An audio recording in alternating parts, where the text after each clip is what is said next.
Estamos de volta com o Perfil Empreendedor, agora com o nosso bloco de entrevista. O nosso entrevistado de hoje é Antoine Charif, arquiteto, empresário, filósofo, né? E também agora um colega de televisão. Né? É um prazer muito grande, Antoine, tê-lo aqui no nosso Perfil Empreendedor. Né? Acho que o primeiro filósofo conosco aqui. Né?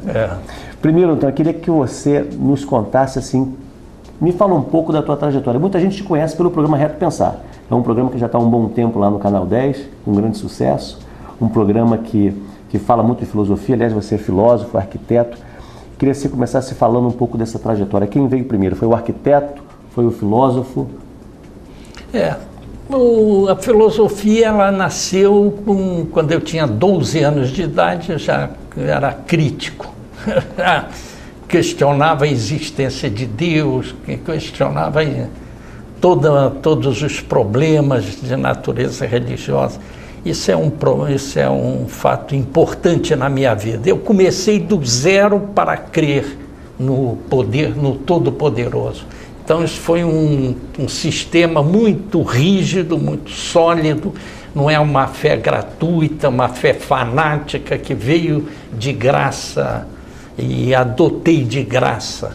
Não, eu fui crítico, analisei, verifiquei a razão por quê, o que me levava a crer fielmente na palavra de Jesus Cristo. Então eu vi nesse homem um ser todo poderoso mesmo, de um poder muito grande. Tão grande o poder dele que até hoje nós vemos o poder dele presente no mundo. E a filosofia, né, te ajudou muito nesse... E a filosofia foi um fator determinante dessa análise crítica, porque eu era muito matemático, né? Eu apreciava muito o rigor do pensamento matemático. Então, o rigor do pensamento matemático foi decisivo para toda a minha linha de pensamento filosófico. Porque você faz, você se forma em arquitetura, né?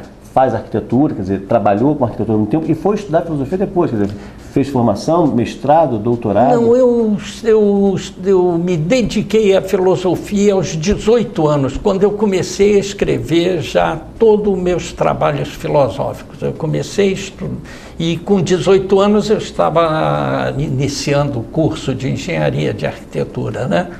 E fui me formar, já vim com 22 anos, 23 anos. E aí eu comecei a trabalhar, não é? E já sempre analisando o comportamento humano, as razões, porquê do sofrimento, porquê da angústia, porquê do conflito, porquê da discórdia, porque o período histórico que eu nasci, né, é um período muito denso.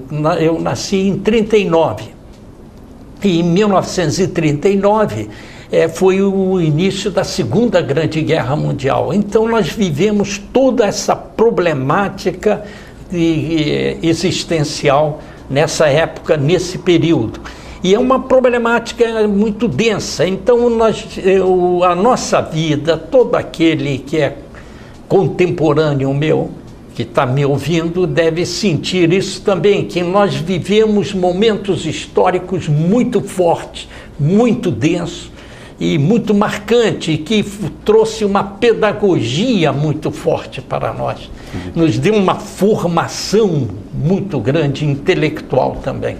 E a sua vocação também para a filosofia deve ter te ajudado muito também para você alcançar o teu sucesso. Você começa lá como arquiteto e já alcança um certo sucesso, até novo, né, como arquiteto. Fala um pouco dessa trajetória inicial como arquiteto.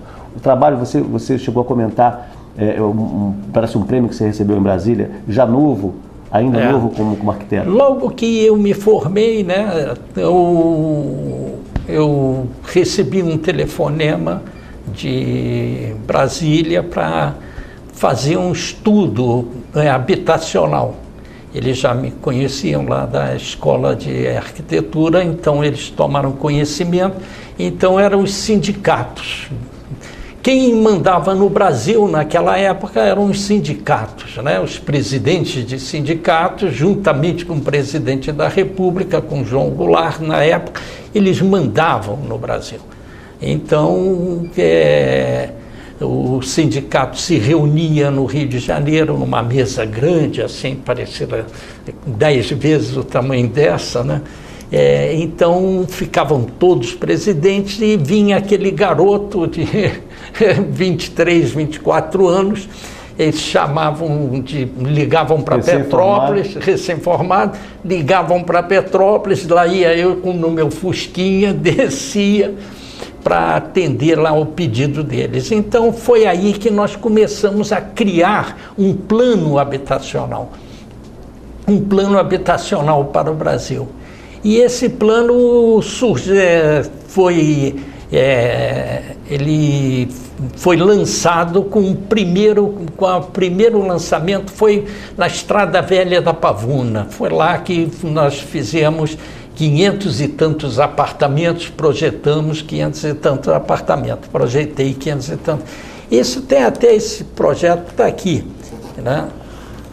Que foi publicado no Correio da Manhã, e o projeto ele tinha toda uma infraestrutura que não havia naquela época, uma infraestrutura para os conjuntos, para as construções, né? Isso foi na Pavuna. Isso é a Estrada Velha da Pavuna. Interessante, parece uma coisa parecida com Brasília. Então isso foi em 1963, aqui em novembro de 1963, a filha do Juscelino apareceu, teve presente na inauguração, me enviaram, foi todos os presidentes de sindicatos, porque isso foi para a Ordem dos Músicos do Brasil, quer dizer, o Sindicato dos Músicos é que... E foi um projeto seu? Foi um projeto meu. Foi um grande sucesso. Foi um projeto meu. Recém-formado, fazer um trabalho desse. E o importante foi que eu bolei o sistema. Eu bolei um sistema, uma forma que facilitasse, que desse recursos para que nós pudéssemos construir em todo o Brasil. Porque era um plano que não era só para fazer esse projeto.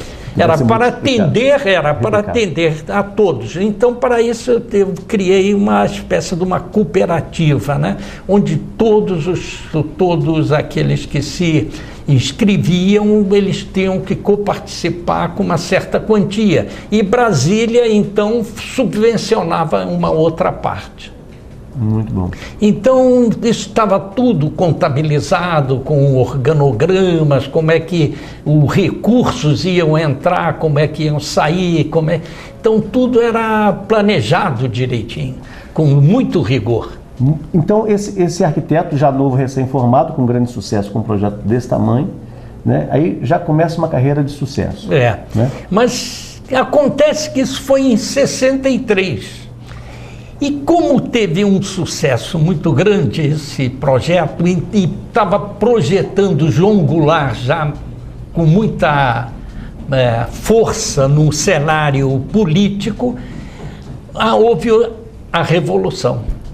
Veio a Revolução, derrubou tudo, tive que responder comissão de inquérito, fui perseguido, os coronéis mandavam sempre carta para mim, eu tinha que descer todo momento para responder lá.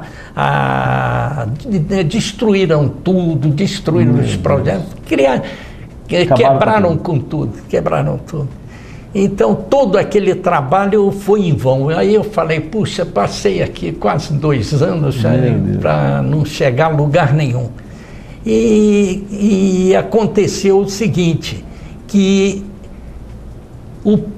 isso foi em abril de 64, que houve a Revolução. O primeiro projeto da Revolução, qual foi? O que o governo da Revolução fez? A primeira coisa foi a instituição do BNH, do Banco Nacional da Habitação. Por quê? porque eles pegaram tudo aquilo que eu tinha feito e mudaram o nome.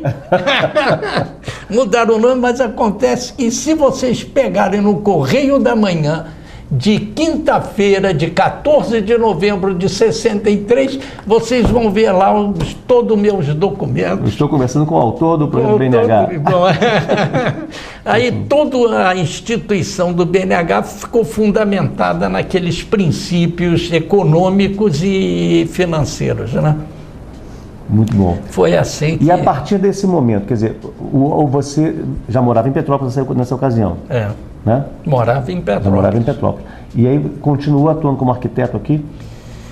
Aí eu continuei como arquiteto, construindo aqui, mas logo em seguida eu consegui no Rio de Janeiro.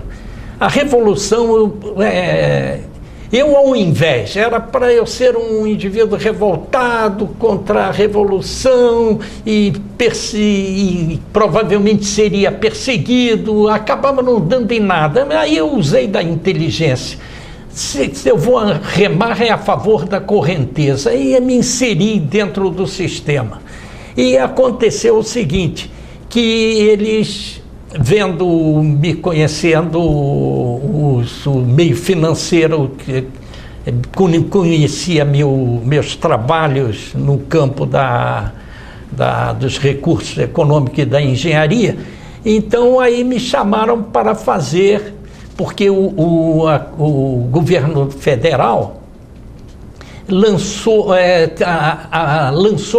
cartas patentes para os bancos para abrir banco por todo o Brasil, porque no Brasil você entrava numa cidade no interior, não encontrava um banco.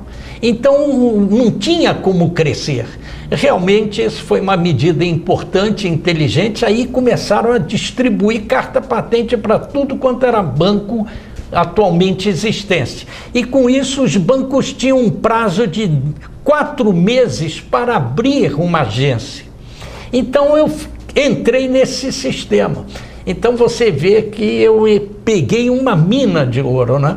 Então aí eu entrei construindo para os bancos, fazendo obras, agências bancárias. Então eu pegava o terreno, construía, fazia toda a obra, tapete, cortina, quarto, apartamento do gerente, com tudo concluído. Eu tinha que dar aquilo em 4 meses. Em 4 meses nós dávamos a agência montada, tudo feito. Isso foi até quando? Isso foi até 69, 68. Você construiu 69, como arquiteto até... 70, parece. Até 70 você ficou como arquiteto, trabalhando como arquiteto. E depois aí, como um bom economista, né, a pessoa não vai... Existem duas formas, eu costumo dizer, existem 2 formas de você ganhar dinheiro. Você pode ganhar dinheiro trabalhando e deixando de gastar. Então eu deixava de gastar. Então fiz uma poupança e comecei a investir em imóveis. E foi aí que surgiu a minha imobiliária, né? E aí surge também o empreendedor, um administrador. Porque comprar não é tão fácil quanto as pessoas imaginam. Exato. Tem que ter visão de negócio. Aí é outra ciência muito grande, porque você pode obter bens, recursos, sem ter que fazer muito esforço, somente um esforço intelectual.